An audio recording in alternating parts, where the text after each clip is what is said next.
यह मैथ की वीडियो आप लोगों के लिए बहुत ही इंपॉर्टेंट होने वाली है, तो आप सब वीडियो पे बने रहेगा और वीडियो को लास्ट तक वॉच करिएगा। आज मैं आप लोगों को ऐसे क्वेश्चन को बताने वाला हूं जो कि बोर्ड एग्जाम में 100% ही आएगा।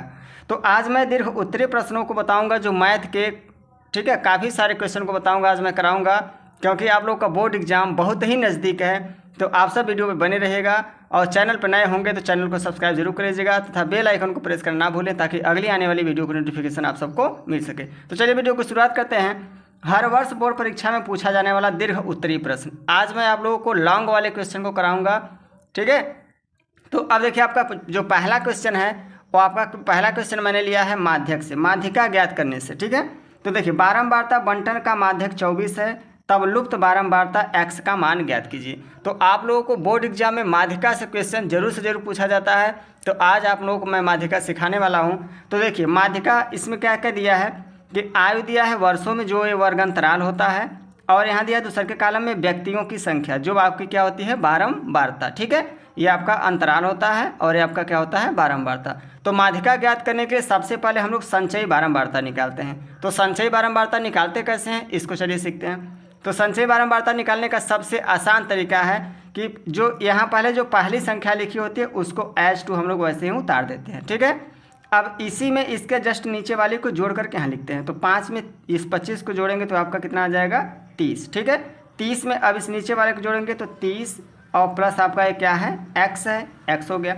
अब इस 30 प्लस x में किसको जोड़ना है 18 को, तो इसको जोड़ेंगे तो आपका कितना हो जाएगा 48 प्लस x, ठीक है। अब इस 48 में 7 को जोड़ देंगे तो आपका आ जाएगा 55 और प्लस x है तो x को क्या करना है लगाए रखना है, ठीक है। अब जो हमारा ये लास्ट वाली संख्या आ गई यहाँ पे, ये आपका n की वैल्यू हो जाती है। किसकी वैल्यू n की वैल्यू, ये क्या हो जाता है ये आपका n हो जाता है। अब देखिए अब माध्यिका ज्ञात करने का जो फार्मूला है उस फार्मूले का यूज़ करेंगे।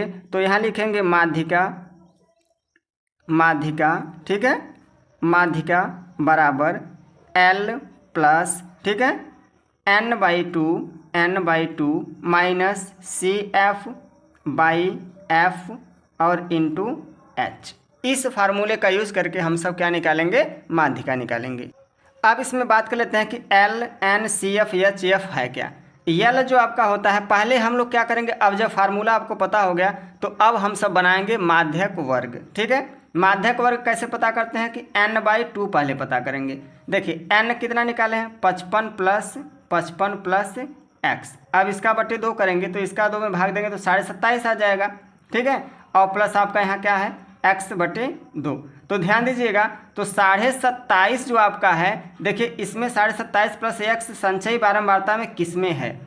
तो देखिए अगर 30 में लेंगे तो 27.5 तो आ जाएगा, लेकिन अभी x आपका छूटा हुआ है। तो एक काम करते हैं हम लोग इस वाले को ले लेते हैं। तो इसको आप ऐसे क्या कर लीजिए घेर लीजिए इसको अच्छे से, ऐसे इस टाइप से, ठीक है। ये आपका क्या बन गया माध्यक वर्ग बन गया, ठीक है। जब माध्यक वर्ग बन गया तो अब यहाँ पर हम लोग क्या करेंगे इन सब के मानों को लिखेंगे। तो चलिए L क्या है माध्यक वर्ग की निम्न सीमा। तो माध्यक वर्ग हमारा यही है, तो इसकी जो माध्यक वर्ग बना है अंतराल वाला, इसमें जो पहला वाला होता है ये हमारा हो जाता है L, ठीक है, निम्न सीमा। अब देखिए n तो पता ही है, C अब क्या करना है, जो आप माध्यक वर्ग बनाए हैं इसके ठीक पहले की जो होती है संचयी बारंबारता, ये हमारा हो जाता है CF। माध्यक वर्ग के ठीक पहले की जो हमारा होता है संचयी बारंबारता वो हो जाता है CF। F क्या है माध्यक वर्ग की जो बारंबारता आई हुई है ये आपका हो जाता है F, ठीक है। H क्या है कितने का अंतर आ रहा है 10-10 का सब में आ रहा है, तो ये आपका हो जाएगा H। तो चलिए अब फार्मूले पर रख करके हम लोग इसको निकाल लेते हैं, सॉल्व कर लेते हैं। तो देखिए L क्या है 20 रख दिए। अब देखिए आप लोगों को माध्यक दिया था, माध्यिका आपको दिया था 24 दिया था। क्वेश्चन में एक बार फिर से देख लीजिए, 24 आप लोगों को माध्यिका दिया था। देखिए माध्यक कितना है 24 है, ठीक है। तो अब माध्यक की जगह पर हम सब 24 रख दिए। अब क्या करना है प्लस, यहाँ प्लस n/2। देखिए n कितना था, n हमारा 55 प्लस x हो गया। अब इसके बटे में क्या करना है 2 माइनस CF अभी भी निकाले थे आप लोगों ने, CF आपका कितना था 30। देखिए CF निकाले थे कितना आया था 30, तो यहाँ क्या रख देना है 30 हो गया। अब इस पूरे के बटे में f है, तो f आपका कितना था x था, तो x को लिख दिए। अब देखिए इसे ब्रैकेट बंद कर लीजिए, बाहर इंटू में क्या था 10-10 का अंतर आ रहा था, हो गया इतना। 20 को इधर भेज दीजिए, 24 में घट जाएगा तो कितना बच जाएगा आपके पास 4। ठीक है, 4 बच गया इक्वल टू इस 10 को क्या करते हैं बटे में ला देते हैं। चलिए यहाँ 10 बटे में लाते हैं क्योंकि इनटू के रूप में है तो भाग के रूप में आ जाएगा। इतना हो गया। अब देखिए अब आपके पास बचा क्या, ये ऊपर वाला पहले सॉल्व करिए। 55 प्लस एक्स बटे 2 माइनस 30 हो गया। इसके बटे में कर लीजिए, ऊपर भिन्न का घटाना और नीचे आपका क्या है x है, x को h2 लिखे रहिए। ठीक है, अब देखिए 4 बटे 10 इसको डिवाइड कर लीजिए। 2 दूना 4, 2 पंजे 10 तो कितना आ जाएगा आपका। ठीक है, यहाँ आ जाएगा 2/5। ठीक है, इक्वल टू अब इसका गुणा इसमें करिए 55 प्लस एक्स माइनस इसका गुणा इसमें करिए 30 दूनी के 60। ठीक है, अब बटे 2 एक कम 2 है। अब देखिए x भी है तो 2x ऐसे पूरा हम लोग लिख लेंगे। ठीक है, अब तिरछे गुणा कर लीजिए तो 2 का गुणा इसमें करेंगे तो कितना हो जाएगा 4x इक्वल टू। ठीक है, अब क्या करना है, इस 5 का इधर गुणा करना है। तो देखिए 55 में पहले 60 घटा लेंगे तो माइनस का 5 बचेगा, तो x माइनस क्या बचा 5। ठीक है, अब इस 5 का तिरछे गुणा कर लेंगे तो इनटू में आपका हो जाएगा 5। ठीक है, अब देखिए 4x। ठीक है, 4x इक्वल टू इस 5 का गुणा कर लीजिए तो 5x माइनस 5 पंजे 25। ठीक है, अब देखिए अब क्या करना है, अब देखिए x वाले को एक साइड कर लीजिए और अंक वाले को एक साइड। तो 25 को इधर लाइए, 4x को उधर कर दीजिए। तो देखिए इसको उधर लेकर जाएंगे तो 5x हमारा था, इधर ले जाएंगे तो माइनस का 4x हो जाएगा। अब बराबर इसको इधर ला दे तो कितना हो गया 25। इतना हो गया। अब क्या करना है दोस्तों, 5x में से 4x को घटा लेंगे तो x बचेगा और x बराबर हमारे पास कितना आ गया 25। ठीक है, तो आपका जो x की वैल्यू पूछ रहा था कि लुप्त संख्या ज्ञात कीजिए तो x कितना आ गया आपका 25 आ गया। ठीक है, अब चलिए अपने अगले क्वेश्चन की ओर चलते हैं।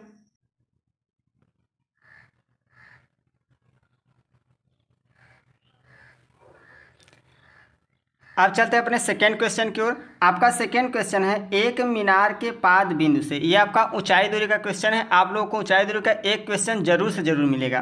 तो एक मीनार के पाद बिंदु से एक भवन के शिखर का उन्नयन कोण 30 अंश है और भवन के पाद बिंदु से मीनार के शिखर का उन्नयन कोण 60 अंश है।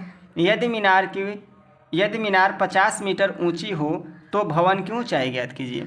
तो सबसे पहले अगर आप लोग ऊंचाई दूरी का क्वेश्चन सॉल्व कर रहे हैं तो अगर इसमें आप लोग फिगर बना लिए तो आपका आधा क्वेश्चन सॉल्व हो गया।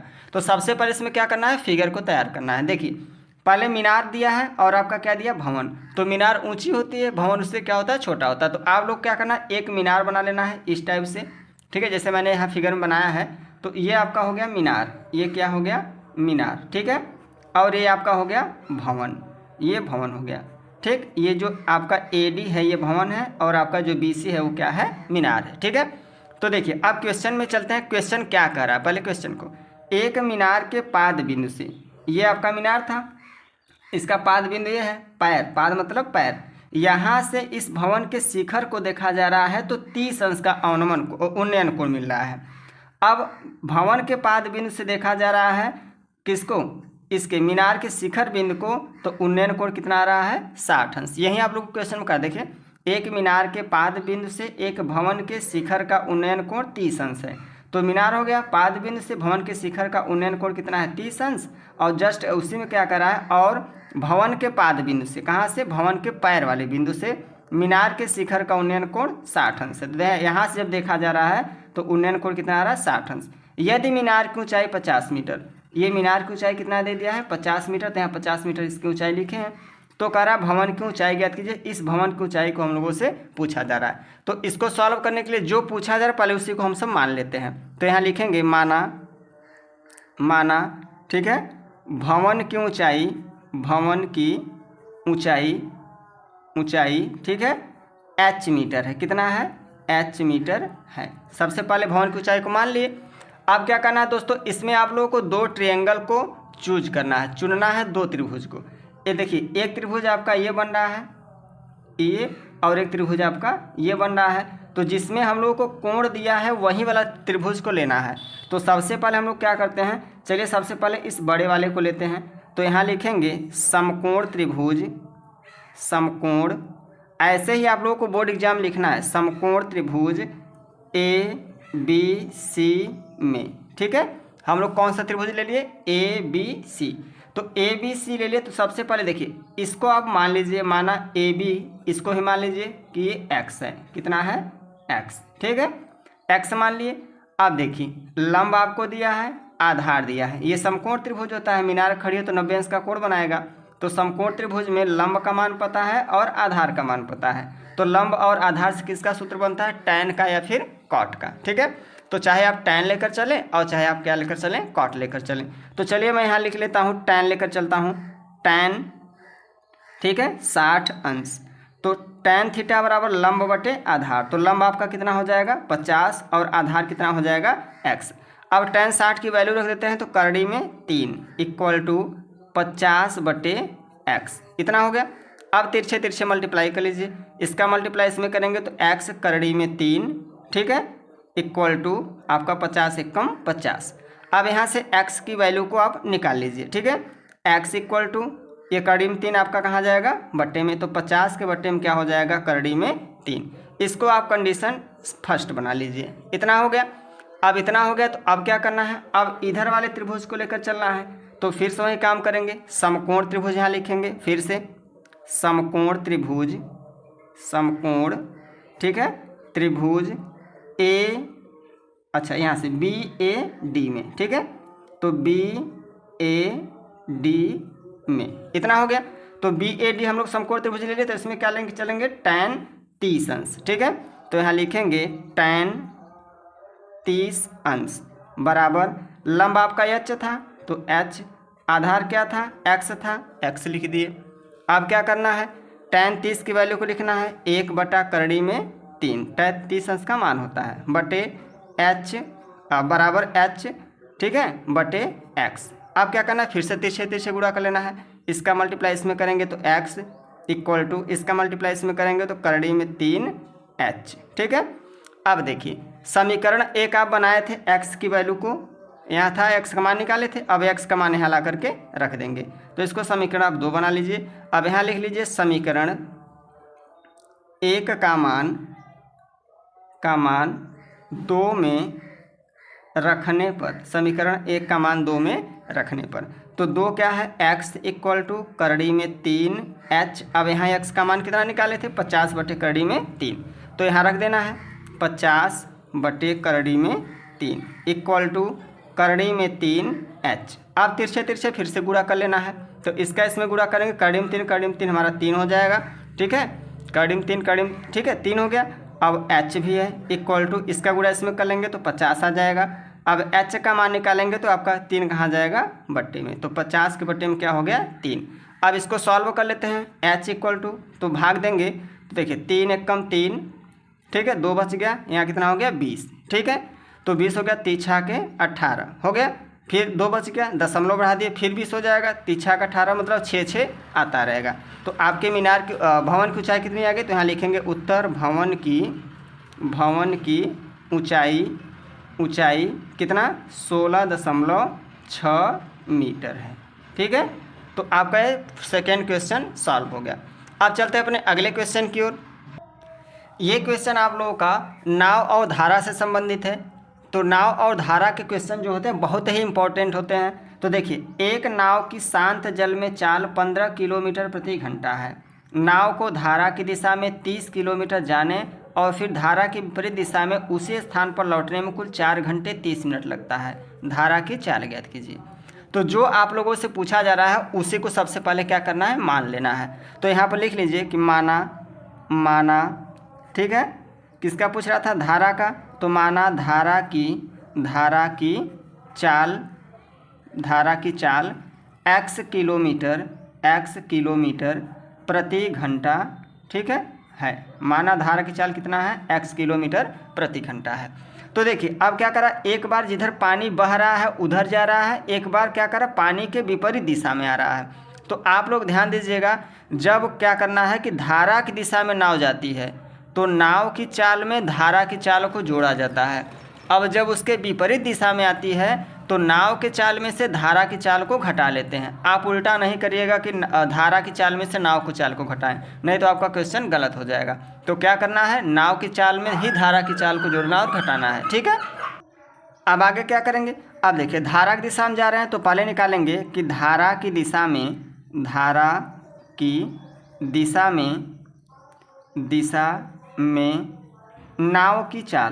नाव की चाल, पहले धारा की दिशा में नाव की चाल को क्या करेंगे, मान लेंगे। तो देखिए अब अभी भी मैंने बताया कि जब धारा की दिशा में जा रहे हैं तो नाव की चाल 15 थी और धारा की चाल कितनी थी, x थी। तो धारा और नाव को दोनों क्या करना है, जोड़ लेना है, इतना किलोमीटर प्रति घंटा। आपका पता हो गया कि धारा की दिशा में जब जाएंगे तो नाव की चाल इतनी होगी। अब निकाल लेते हैं कि धारा की विपरीत दिशा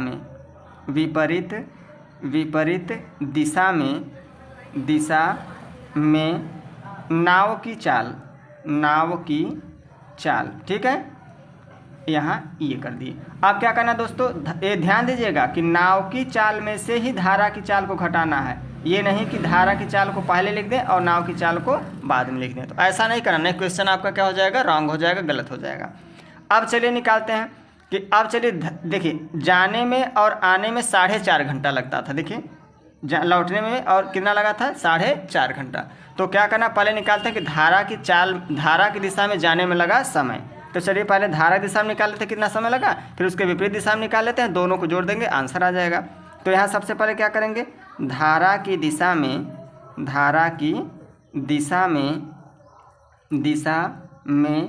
जाने में लगा समय,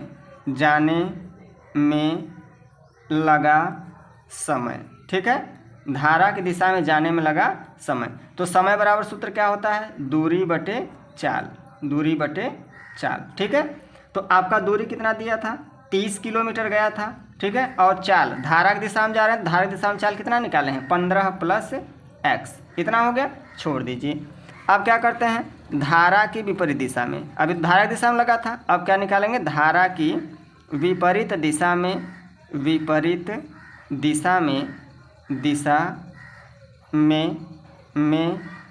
जाने में लगा समय, ठीक है। तो फिर वही सूत्र, दूरी बटे चाल, दूरी कितना था, 30 था, और चाल क्या निकालेंगे दोस्तों, चाल निकालेंगे विपरीत दिशा में कि 15 - x, ठीक है। अब यहाँ लिखेंगे प्रश्नानुसार। अब प्रश्न क्या करा था कि आने और जाने में कुल 4.5 घंटा लगता है, तो ये जाने में लगा समय, ये आने में लगा समय, यहाँ आप लिख सकते हो आने में भी लगा समय, ठीक है, यहाँ लिख सकते हो आने में लगा समय। तो अब दोनों समय को जोड़ देंगे तो 4.5 घंटा हमारा आना चाहिए। तो चलिए दोनों समय को क्या करते हैं, जोड़ लेते हैं। तो देखिए एक आपका था 30 बटे 15 + x, अब प्लस 30 बटे 15 - x, ठीक है, x आप लोग ठीक से बनाइएगा, x, ठीक है, x = अब 4.5 घंटा। तो देखिए 4 घंटा तो ये आपका एग्जैक्ट है 4.5, अभी 30 मिनट था तो 30 मिनट को पहले घंटा बदल लीजिए, कट गया 2 बार, ठीक है। तो ये 4 प्लस और 1/2, तो 4 दूना 8 और 9 बटा, ठीक है, 2, तो कितना हो गया, 9/2 घंटा, ठीक है। 4.5 का मतलब ये हुआ। अब देखिए अब क्या करें, 30 ऊपर से कॉमन ले लीजिए, सरल हो जाएगा, सॉल्व करने में आसानी हो जाएगी। तो 30 कॉमन ले लिए तो बचा क्या, 1/15 + x प्लस 1/15 - x, ठीक है, = 9/2 हो गया इतना। अब देखिए इस 30 को इंटू में है, गुणा चिन्ह में है, तो कहाँ जाएगा, भाग के रूप में। अब इसमें क्या करना है, भिन्न का हम लोगों को जोड़ करना है, तो इसका गुणा इसमें कर लीजिए 15 - x प्लस इसका गुणा इसमें कर लीजिए 15 + x, अब बटे इसका गुणा इसमें करेंगे। देखिए सिर्फ चिन्ह बदला है तो वर्गांतर हम लोग लगा दें, क्या होगा कि इसका वर्ग कर लीजिए माइनस इसका वर्ग कर लीजिए। तो 15 का वर्ग करेंगे तो 225 माइनस x का वर्ग करेंगे तो x², ठीक है, बराबर। अब देखिए 9 के बटे में ये 30 आया था और इंटू अभी 2 नीचे भी है, ठीक है, 3 से काट लीजिए, 3 × 3 = 9 और 3 × 10 = 30, ठीक है। अब देखिए x प्लस माइनस हमारा कट गया, तो 15 और 15 कितना हो गया, 30 हो गया आपके पास, यहाँ लिख देते हैं। अब 15 कितना हो गया, 30, ठीक है। अब 30 हो गया बटे 225 माइनस x² = कितना बचा, 3/10, काट सकते हैं, 3 × 10 = 30, ठीक है। अब तिरछे गुणा कर लीजिए, तो इसका मल्टीप्लाई इसमें करेंगे तो कितना आ जाएगा, 225 माइनस x² इक्वल टू, इसका गुणा इसमें करेंगे, ठीक है, तो 10 का 10 में गुणा करेंगे तो कितना हो जाएगा, 100 हो जाएगा। अब क्या काम करें, इन सभी को क्या करें, उस साइड कर लीजिए ताकि प्लस फॉर्म में हो जाए। एक्स, ठीक है, एक्स स्क्वायर माइनस उधर जाएगा तो 225 ना, 225, या एक काम करिए कि एक्स स्क्वायर को उस साइड कर दीजिए, 100 को इस साइड कर दीजिए, तो एक्स स्क्वायर उस साइड गया प्लस हो गया। आप क्या करेंगे, इसको इधर लाएंगे तो 225 में से -100 घट जाएगा हमारा, तो बचेगा क्या, ठीक है, देखिए एक्स स्क्वायर इक्वल टू 225 में 100 घटा लेंगे तो हमारे पास कितना आ जाएगा।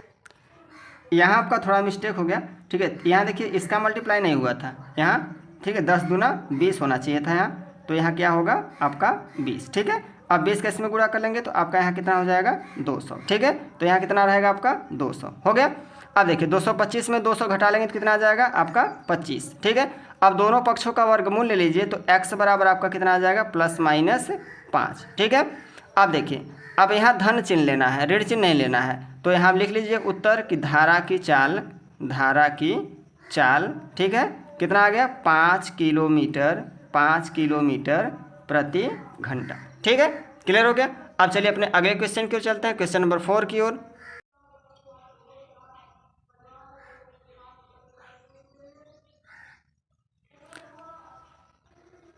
अब आपका क्वेश्चन नंबर 4 देखिए, ये क्या है, संख्याओं से संबंधित क्वेश्चन है। 2 अंकों की एक संख्या के अंकों का गुणनफल 12 है। जब इस संख्या में 36 जोड़ा जाता है तो अंकों के स्थान बदल जाते हैं, संख्या ज्ञात कीजिए, ठीक है। तो इस टाइप का क्वेश्चन भी आप लोगों को बोर्ड एग्जाम में ज़रूर से ज़रूर मिलेगा, तो इसको चलिए सॉल्व करते हैं। तो देखिए 2 अंकों की संख्या है, तो सबसे पहले हम लोग को जब भी आप लोगों को 2 अंकों की संख्या वाला क्वेश्चन आए तो इकाई और दहाई को तुरंत ही मान लेना है। तो यहाँ पे मान लीजिए, माना इकाई का अंक, इकाई का अंक, ठीक है, x तथा दहाई का अंक, ठीक है, y है, क्या है, y है, ठीक। अब जब आप इकाई और दहाई को मान लिए तो अब क्या करना है कि तुरंत ही संख्या बना लेनी है। क्या बना लेनी है, संख्या। स्टेप बाय स्टेप मैं आप लोगों को समझा रहा हूं तो आप लोग अच्छे से इसको सीख लीजिए। अतः संख्या बना लीजिए। देखिए संख्या कैसे बनाएंगे, पहले आप इकाई को लिख लीजिए, प्लस लगा लीजिए, दहाई 10 होता है और दहाई हम लोग क्या माने हैं, y, तो यहाँ y से गुणा कर लीजिए, तो आपका संख्या क्या बन गया 10y + x, ठीक है। जब संख्या बन गया तो अब क्या करेंगे, अब हम लोग प्रश्न के अनुसार चलेंगे। तो यहाँ लिखेंगे प्रश्नानुसार, ठीक है, प्रश्नानुसार लिख करके अब यहाँ लिखेंगे पहली शर्त के अनुसार। पहली हमारा शर्त कह रहा था, तो पहली शर्त के अनुसार, तो पहली शर्त के अनुसार क्या करेंगे, तो देखिए पहला शर्त आप लोगों से क्या करा था कि 2 अंकों की एक संख्या के अंकों का गुणनफल 12 है। तो जो अंक माने हैं इकाई और दहाई, इन दोनों के अंकों का गुणनफल, तो x था और क्या था, संख्या क्या थी, y थी, इन दोनों के अंकों का गुणनफल कितना है आपका 12 है इसको, ठीक है। अब देखिए जब इतना हो गया तो अब क्या करना है, यहाँ से चाहे x की वैल्यू और चाहे y की वैल्यू को निकाल लेनी है, ठीक है। तो इसको समीकरण 1 नंबर बनाए रखिए, जिसका आवश्यकता पड़ेगा उसका मान निकाल लेंगे हम सब, ठीक है। अब यहाँ लिखिए दूसरी शर्त के अनुसार, दूसरी शर्त के अनुसार, दूसरी शर्त क्या कर रहा है, तो देखिए दूसरे में क्या करा था आप लोगों से कि जब इस संख्या में 36 जोड़ा जाता है तो अंकों के स्थान बदल जाते हैं। तो संख्या आपके पास क्या थी 10y + x, तो देखिए 10y + x संख्या थी। अब क्या करा, इस संख्या में 36 जोड़ा जाता है, तो 36 जोड़ दिए। अब जो था इसके अंकों के स्थान बदल जाते, जो 10 था यहाँ हो जाएगा, जो यहाँ था 1 यहाँ हो जाएगा। तो कैसे, तो 10x हो जाएगा, x की जगह हम क्या लिख देंगे 10, जो यहाँ 10 लिखे तो 10 को यहाँ लिख देंगे। अब प्लस आपका क्या हो जाएगा y, अंकों के स्थान बदल जाते हैं तो ये संख्या दोनों क्या हो जाती है, बराबर हो जाती है। जब इतना हो गया तो अब x वाले को एक साइड कर लीजिए और y वाले को एक साइड कर लीजिए, ठीक है। तो चलिए एक काम करते हैं, सबको इन दोनों को उठा के उस साइड करते हैं। तो x हमारा उधर जाएगा तो 9, 10 में से घट जाएगा तो कितना बच जाएगा 9x। ये 10y उधर जाएगा तो घट जाएगा तो माइनस का कितना बचेगा 9y इक्वल टू इधर क्या बचा 36। ठीक है, 9 से डिवाइड कर लीजिए, 9 से दोनों पक्षों में भाग कर लीजिए। तो x minus y equal to आपका कितना हो जाएगा 9 से भाग दे, 9 चौके 36, 4 आ गया। इसको समीकरण नंबर क्या बना लेंगे 2। अब दोस्तों जो मैंने कह रहा था यहाँ से कि x का मान निकाल लीजिए, तो x बराबर यहाँ निकाल लेंगे तो y बटे में आ जाएगा, तो 12 बटे में क्या हो जाएगा y। ठीक है, अब ला के इसमें क्या करेंगे, इसको रख देंगे। ठीक है, तो चलिए मैं यहाँ रख के आप लोगों को दिखा देता हूँ थोड़ा सा, ये आपका ठीक है ऐसे। तो यहाँ सॉल्व कर लेते हैं, x minus y equal to 4। अब x की वैल्यू को रखना है तो कितना आया था 12 बटे वाई, तो 12 बटे y माइनस आपका y हो जाएगा। चाहे x का मान निकाल लीजिए चाहे y का, अगर x का निकाला है तो x की जगह पर रखना, y का निकाल रहे हैं तो y की जगह पर रखना। अब बराबर क्या है 4, भिन्न का घटाना 12 माइनस वाई स्क्वायर बटे वाई एकम वाई बराबर 4। ठीक है, तिरछे तिरछे गुणा कर लीजिए, तो इसका गुणा इसमें करेंगे तो 12 minus y square equal to इसका इसमें करेंगे तो 4y। ठीक है, इसको भेज दीजिए सबको उस साइड, सबको उधर भेज देंगे तो क्या बनेगा y उधर जाएगा तो प्लस हो जाएगा वाई स्क्वायर, उधर पहले से ऑलरेडी हमारा 4y है, 12 को ले जाएंगे तो माइनस का 12 हो जाएगा, और इस साइड क्या बचा आपका 0। अब इसका क्या करना है, फैक्टर कर लेना है, गुणनखंड इसका कर लेना है। तो गुणनखंड कैसे करेंगे, इसका मल्टीप्लाई यहाँ होता है 1, 12 कम 12, 12 खंड द्वारा क्या लाना है 4, तो 6 दूना 12, 6 में 2 घटा देंगे तो कितना बच जाएगा 4। तो यहाँ वाई स्क्वायर प्लस ठीक है 6y में से क्या करेंगे 2y घटा लेंगे, माइनस क्या हो जाएगा 12 इक्वल टू 0। 2 2 का जोड़ा बना के यहाँ से क्या करेंगे कॉमन ले लेंगे, तो y कॉमन ले लिए तो बचा क्या y प्लस 6। ठीक है, माइनस यहाँ से 2 कॉमन ले लिए, जब माइनस कॉमन लिए तो ये सब प्लस हो जाएगा, तो y प्लस क्या बचा 6 इक्वल टू 0। अब देखिए y प्लस 6 कॉमन हो गया, y प्लस 6 कॉमन हो गया, तो बचा आपके पास क्या y माइनस 2 इक्वल टू 0। अब क्या करना है दोस्तों, अलग अलग कर लीजिए इसको। ठीक है, अब एक बार क्या कर लीजिए y प्लस 6 बराबर 0 कर लीजिए ना, तो y बराबर क्या आ जाएगा माइनस का 6। अब एक बार क्या करना है y माइनस 2 जो आया था इसके बराबर 0 कर लीजिए, तो y बराबर कितना आ जाएगा 2। तो हम लोग को क्या करना है पॉजिटिव वाला मान ही लेना है। ठीक है, जब इतना हो गया तो अब क्या करना है, अब जो y का मान निकाले हैं यहाँ पे ला करके रख देंगे। देखिए जो समीकरण नंबर 1 बनाए थे, तो y का मान कितना आया था 2, तो 2 से यहाँ कट जाएगा 6 बचेगा, तो x बराबर हमारा कितना आ गया 6। अब जब x का मान आ गया तो यहाँ लिख दीजिए अब अतः संख्या, जो हम लोगों से संख्या पूछ रहा था, तो संख्या आप सब माने हैं, क्या माने थे कि 10y प्लस x, इसी में क्या करना है रख देना। देखिए 10 y का मान कितना आया 2, तो 10 दूना कितना हो गया 20, 20 हो गया। अब प्लस x का मान कितना आया था 6, 6 लिख दिए, तो 20 में 6 जोड़ देंगे तो कितना आ जाएगा 26। तो आपका देखिए आंसर कितना निकल के आ गया 26। ठीक है, अब आंसर कैसे चेक करेंगे सही है कि नहीं है, तो देखिए हम लोगों से क्या करा था कि जो संख्या है उनके अंकों का गुणनफल 12 है, तो देखिए अंकों का गुणनफल 12 आ रहा है, 2 छक्के 12 आ रहा है दोस्तों। ठीक है, तो आप लोगों का ये आंसर क्या है 100% सही है। ठीक है, आंसर भी मैं चेक करना आप लोगों को बता दिया।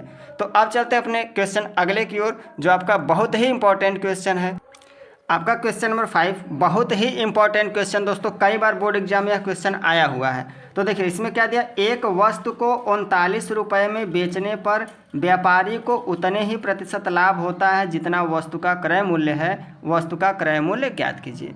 तो इसमें पूछा है कि वस्तु का क्रय मूल्य ज्ञात करने के लिए तो जो पूछा जाए वही मान लीजिए। माना वस्तु का क्रय मूल्य, वस्तु का क्रय मूल्य, ठीक है, वस्तु का क्रय मूल्य चलिए मान लेते हैं 100 रुपया है, वस्तु का क्रय मूल्य कितना है 100 रुपया है। ठीक है, इतना हो गया। अब देखिए ये क्या करा था, एक वस्तु को 39 रुपये में बेचने पर व्यापारी को उतने ही प्रतिशत लाभ होता है जितना वस्तु का क्रय मूल्य था। तो सबसे पहले हम सब लाभ निकालते हैं, क्या निकालते हैं लाभ। ठीक है, तो लाभ कैसे निकालेंगे, तो देखिए कह रहा था कि जितने का आप खरीदे हो, 100 रुपये का खरीदे हो, इसका उतना ही % लाभ होता है, तो इसी का x का x% लाभ निकाल देते हैं। ठीक है, तो आपका निकल के आ जाएगा x² बटे 100। ठीक है, ये क्या हो गया आपका लाभ हो गया, इतने का लाभ कमाया था। अब कितने का बेचा था, तो विक्रय मूल्य निकालते हैं, विक्रय मूल्य। ठीक है, विक्रय मूल्य का सूत्र क्या होता है, देखिए क्रय मूल्य प्लस लाभ होता है, क्रय मूल्य, क्रय मूल्य प्लस लाभ, क्रय मूल्य प्लस लाभ। तो विक्रय कितने का था, कितने का बेचा था, तो 39 रुपये का बेचा था, इक्वल टू खरीदा कितने का था, x रुपये का, लाभ कितना आया, x square plus x square बटे 100, इतना हो गया। आप क्या करिए, भिन्न का जोड़ कर लीजिए। देखिए 39 इक्वल टू इसका मल्टीप्लाई इसमें तो 100x प्लस इसका इसमें करेंगे तो एक्स स्क्वायर बटे इसका इसमें करेंगे तो 100, ठीक है, बटे 1 कर लीजिए, इसके तिरछे तिरछे फिर गुणा कर लीजिए, 1 का गुणा इसमें करेंगे तो एक्स स्क्वायर प्लस 100x हो गया। अब इसका इसमें गुणा कर लेंगे, ठीक है, तो बराबर कितना हो जाएगा 3900, ठीक है। अब क्या करना है दोस्तों, अब इसको सॉल्व करना है। 3900 को इस साइड कर लीजिए तो x square plus 100x minus 3900 equal to 0। अब 3900 का इसका हमको क्या करना है, गुणनखंड, 3900 के खंड के द्वारा क्या लाना है, 100 लाना है। तो कैसे करेंगे, तो इसका फैक्टर करिए। देखिए 3900 आपका, देखिए 130 इंटू 30 करेंगे तो कितना आएगा, देखिए 13 तियाँ 39 और 2 0 बच गया, ठीक है, 3900 आ गया। अब 130 में अगर 30 को घटा लेंगे तो हमारे पास 100 आ भी जाएगा। तो यहाँ लिखेंगे एक्स स्क्वायर प्लस, ठीक है, कितना बना था 130x minus 30x minus 3900 equal to 0, ठीक है। अब दो दो का जोड़ा बना के कामन लेते हैं, तो x कामन ले लिए तो बचा क्या, x प्लस 130 माइनस इसमें से आप 30 कामन ले लीजिए, तो जब माइनस कामन ले लिए तो ये सब क्या हो जाएगा, पॉजिटिव हो जाएगा। तो x प्लस कितना हो जाएगा 130 इक्वल टू 0। अब देखिए ये ब्रैकेट वाला फिर कामन हो गया तो x प्लस 130, ठीक है, बचा क्या x माइनस 30 इक्वल टू 0, ठीक है। आप क्या करिए, एक बार इसके बराबर 0 कर लीजिए, एक बार इसके बराबर 0 कर लीजिए, तो x प्लस 130 इक्वल टू 0। आप क्या करेंगे, x माइनस 30 इक्वल टू 0। अब इसको साइड भेज दीजिए तो x बराबर कितना आ जाएगा, माइनस का 130, इसको क्या कर लीजिए अमान्य, क्योंकि माइनस में उत्तर नहीं देना है, ठीक है। इसको x बराबर क्या कर लेना है 30। तो देखिए x का मान आ गया 30। अब आप सब माने थे कि वस्तु का क्रय मूल्य कितना था, 30 रुपया, x रुपया था, तो x का मान कितना आ गया 30, ठीक है। तो जो वस्तु खरीदा गया था वो कितने का खरीदा गया था, 30 रुपये का, ठीक है। तो आप लोगों को वीडियो कैसी लगी है, एक कमेंट बॉक्स में प्यारा सा कमेंट जरूर करिएगा। वीडियो अच्छी लगी होगी तो लाइक करिएगा। मिलते हैं अगली वीडियो में नई वीडियो के साथ, तब तक के लिए जय हिंद, वंदे मातरम दोस्तों।